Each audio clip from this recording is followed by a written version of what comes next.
Early 1980, what he picked became available to purchase. It was only a small frozen vegetable and chips business. We were in that business, so we picked the eyes out of some of its assets, and that strengthened our frozen business. Then, through a chance meeting with Sir Ian McClennan, he actually suggested that why doesn't Henry Jones merge or have a merger with Barrett Burston. Now, you must recall that back in my days at McKinsey, I helped put the float or the merger of KMN together. They were three flour millers and stock feed manufacturers. They then went ahead and merged with Barrett Burston, a malster.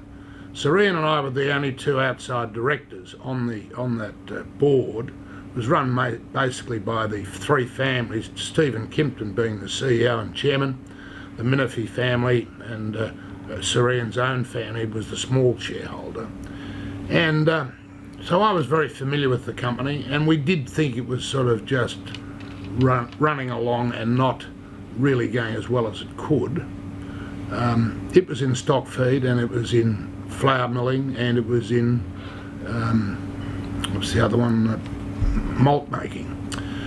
So Sir Ian came into my office one day and said, "I've got a good idea, John. Why doesn't Henry Jones merge with Barrett Burston, and then you'll have a great food company, a much bigger and more useful business?"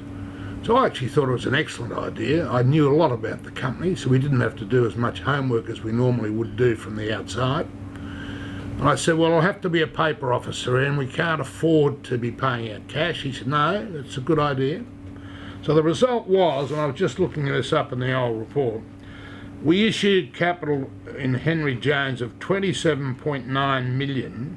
We increased from 27.9 million shares to 45.9 million.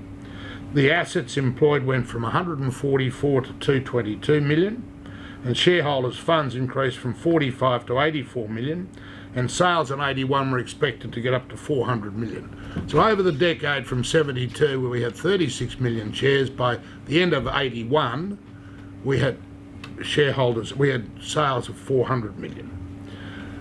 The big plus from our point of view was that Sir Ian McClennan would then take over as chairman of Henry Jones.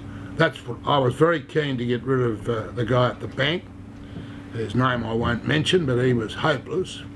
And the CBA were very pleased with the results that we were now turning out, but they had almost got to the stage where they wanted to realise on their investment. So Timothy Marcus Clark was replaced by Sir Ian, and next week I'll tell you how we got the bank out and CUB became our replacement shareholder.